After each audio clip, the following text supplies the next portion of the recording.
গ্রামের সমুদ্রগড়, আর এখানেই অতীত ইতিহাসের সাক্ষ্য বহন করে আজও স্বমহিমায় দাঁড়িয়ে আছে 500 বছরেরও প্রাচীন গৌর গদাধর মন্দির। সেদিন ছিল 1 মে। শ্রীল গদাধর পণ্ডিত গোস্বামীর পুণ্য আবির্ভাব তিথিতে এক বিশাল উৎসবের আয়োজন করা হয়েছিল চাঁপাহাটির গৌর গদাধর মন্দিরে। উৎসবের উদ্বোধন করলেন শ্রী গৌরাঙ্গ আশ্রমের প্রতিষ্ঠাতা আচার্য ওম বিষ্ণুপাদ পরমহংস পরিব্রাজকাচার্য 108 ত্রিদণ্ডী স্বামী শ্রী শ্রীমৎ ভক্তিশ্রবণ তীর্থ গোস্বামী মহারাজ।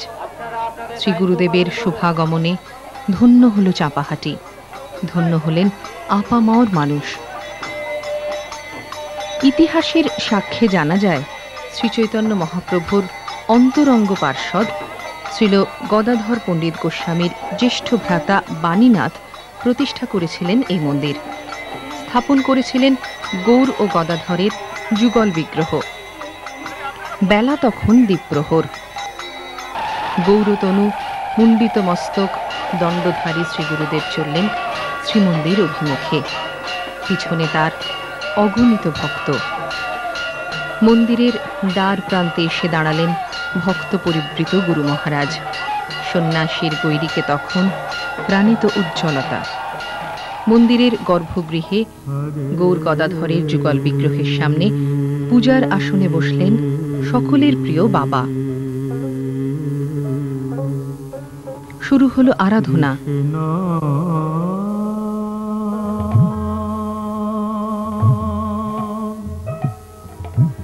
বিগ্রহের সামনে রাখা রূপোর সিংহাসন থেকে পদ্মকমল হাতে তুলে নিলেন বিশাল আকৃতির শালগ্রাম শিলা।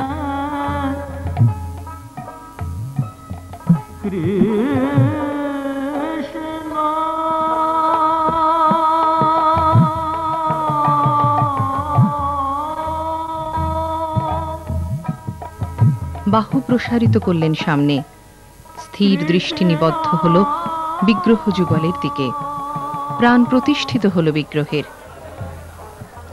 দীর্ঘ 500 বছর আগে শ্রীধাম নবদ্বীপ থেকে মহাপ্রভু একদিন এই পথেই এসেছিলেন শ্রীমন্দিরে।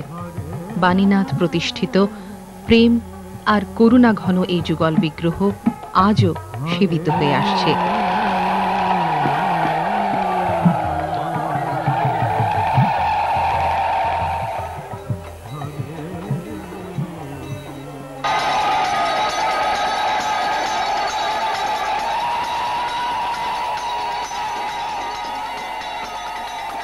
মুখরিত হল মন্দির প্রাঙ্গণ সংকীর্তন গানে।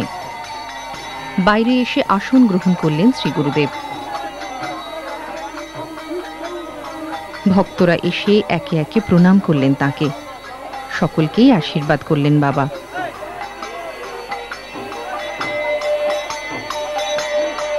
তারপর শুরু হলো গুরু মহারাজের অভিষেক পর্ব। গৌর গদাধর মন্দিরের পূজারী এসে ধূপে দীপে শঙ্খে ব্যজনে আরতি করলেন তাকে।